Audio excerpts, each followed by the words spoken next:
Hello everyone, welcome to the Star Card Tarot. This is Karen coming with your messages today. I got, I ran by a book. I have a alley library, you know those cool little libraries that they have in the cities where people just go and drop off books and donate them and you can sort through and pick them up. Well, I ran past a book, it really called out to me. It was the 6th of June. So if there's any messages out there for anybody regarding the date or any of the content, the author, whatever that may have some message for someone. And I got the song One More Time by Daft Punk. And then I also, I was at a used bookstore and I got this little guy. So you know how there's some gumball machines? Well, Buddy had it set up where you didn't have to insert any coins, you just turn it and you get a little haiku. So this message came out. It says, "The Gentle Landing of a Butterfly on the Kettle" by Issa. And there you go. The Gentle Landing of a Butterfly on the Kettle. So that was really sweet. I thought that was a cool idea too. So with more of the messages, I'll backtrack. We were talking about the symbology of the energy flow, whether it's energy waves, sound waves, or symbology of contraction, expansion. And in that first depiction, I was drawing about how when the energies meet. So like say if we were communicating with Source,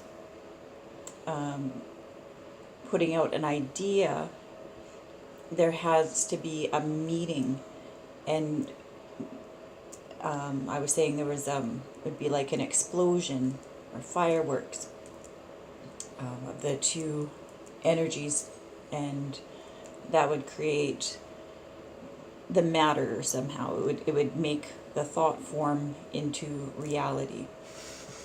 And so I was showing, say, on one side of the line there'd be like more a flow of constant, and on the other side there would be like particle matter, but the pattern of it would mirror it.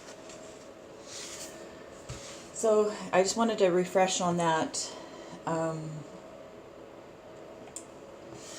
So this was also like this diagram of an energy wave, or that flow. I was saying there was a line through, and that I was calling that line the mind. So if there's energy coming in the form of thoughts, inspiration, it usually, it would come to you, and once it crosses the boundary of your mind, like this is quite, if you can keep it neutral, you would receive that flow, you would process it, but there wouldn't be much resistance, and you would be able to be in agreement or alliance or atonement with it, and you would be able to send it back out, and you would create that nice pattern. So this flow would mirror that flow. So whatever was coming in, or however that would go, it would be reciprocal. So the thoughts would line up, and then again, along the line, when those energies would meet, you would get the manifestation, the miracle. Our word sound vibrations have that energy flow. So you get the inspired idea, you run with it, you send it back out with the sound energy we make. So that would, to me, I was looking up the word impulse, because that's what I was getting. You know, when we get divine inspiration, you get that little urge, you feel compelled to do something. And you know, if it's not your own thoughts, you know, you're getting that download. You know, you get that little bit of like an impulse, like, you know, sometimes you'll hear that quiet voice in you going, oh hey, let's turn left instead of right, or, you know, well, let's go buy that lottery ticket, or let's call so and so, or whatever that impulse would be. That generally, when you go with that, that would be that true inspiration coming through and following up with it. So a lot of times what would happen is we would get an inspiration. You're like, oh, hey, you know, go look out the window right now. You get that impulse or something. That would be an example. Go look out the window right now. And then sometimes, you know, you get a little thought in your mind, and it's the resistance, it's the egoic mind. And sometimes you'll deny it. You'll make up an excuse. Oh, we'll do it later. Oh, I got to do my dishes. Oh, I got to run an errand. Oh, I've got to go do this. Or, oh, I'm too tired, or whatever it may be. And then when you hit that resistance, you're not going to be able to get that flow.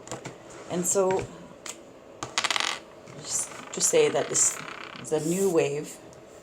So the energy, you know, comes on in. Well, that doesn't really work. Let's get a color you can see. One moment. Let's try this one. That one's all dried up. Don't need that one anymore. Out with the old, in with the new. Okay, so say we're not looking at that. That was a nice flow. Here's a different example of the resistance. So if inspiration was coming through out of infinite possibility, and it comes into your mind, which would be that first manifestation. Now, you bring it in, or I guess it would have to be at that line. So anyways, the idea crosses into your mind, and you process it. And if you listen to your thoughts, which is your ego, and kind of ignore that inspiration, source, energy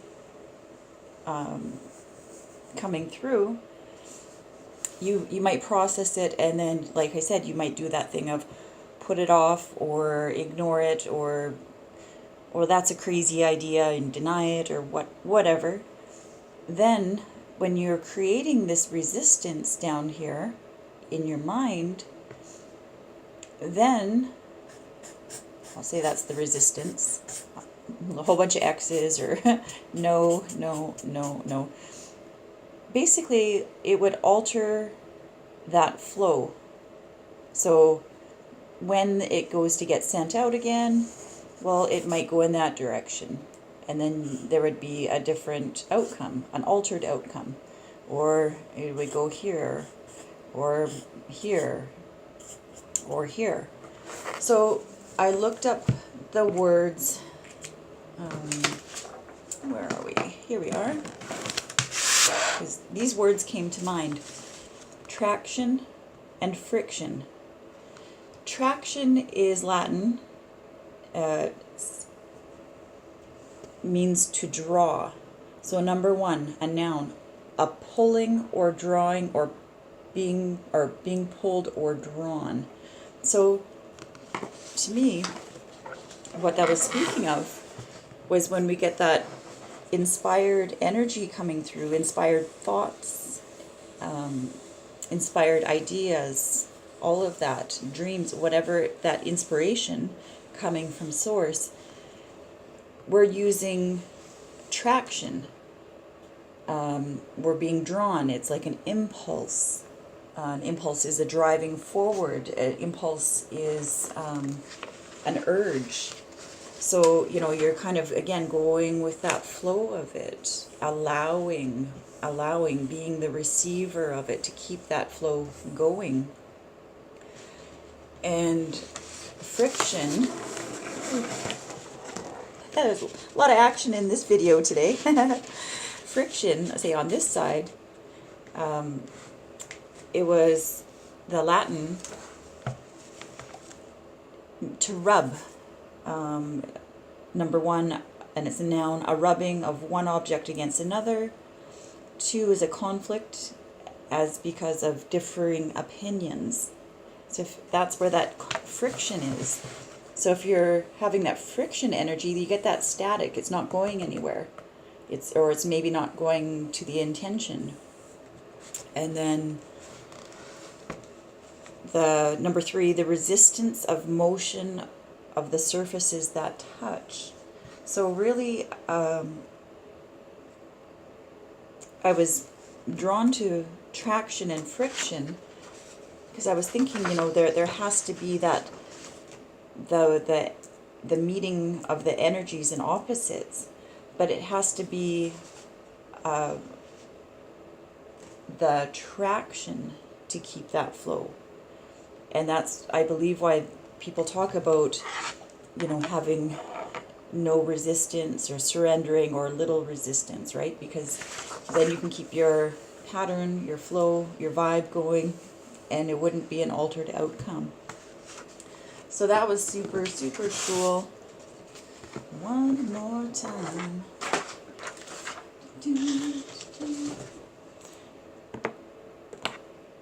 And I'm going to use this deck. I've got this little Ganesh. It's going to remove the blockages. So, we'll see what is going to help us to remove the blockages. Three of Cups.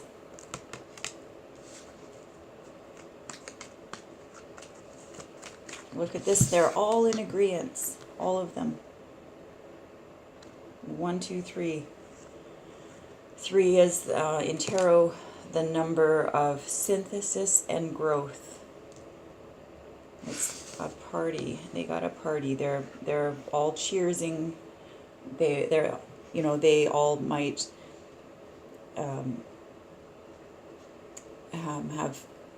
be different, but they all have a similar goal. It's like individuals coming together as a collective.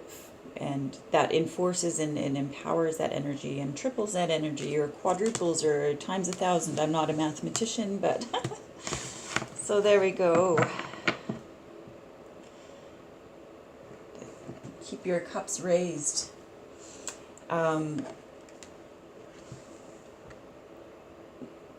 The symbology too of a cup, a vessel, that is what we are with this light body that we are encapsulated in.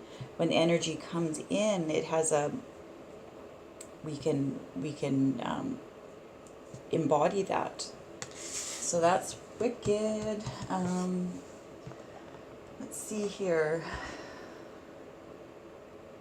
Yeah, let's check on any of the current energies, the current. Let's see what the flow is. One more time.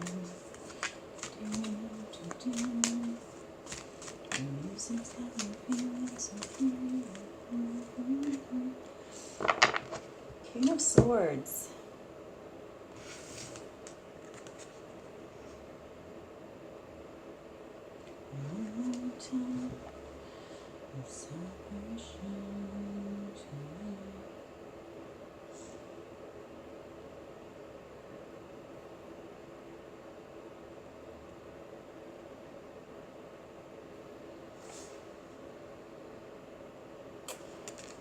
King of Swords and Three of Swords.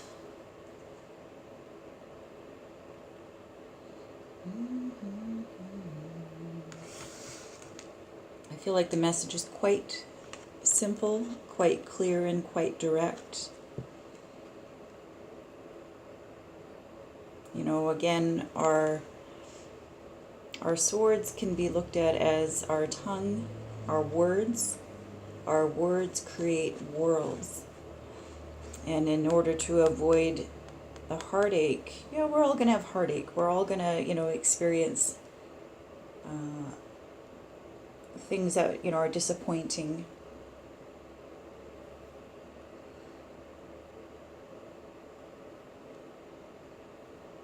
But not to get caught up in that, like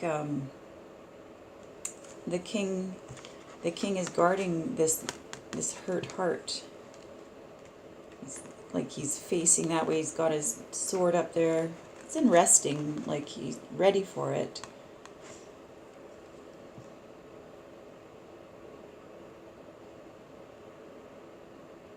But I feel like, a lot of this is nonsense. A lot of this we can alter that, just by the choices we make. We can alter that. Sometimes situations come at us. Sometimes we create them ourselves, really we create everything. It's kind of that mirror effect. And I feel that, in order to avoid excessive disappointment or unnecessary hurt, to stay on guard.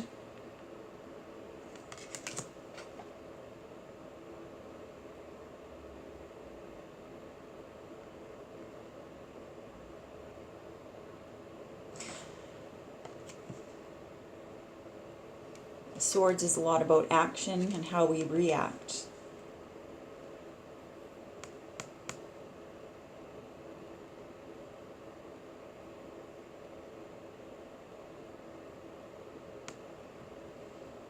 It's our mentality, how we relate to others, other situations.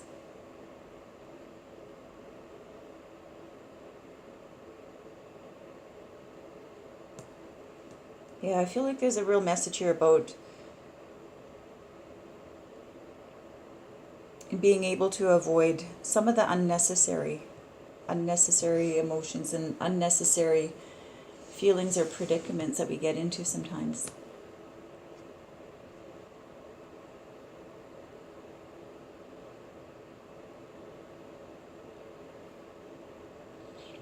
Right on.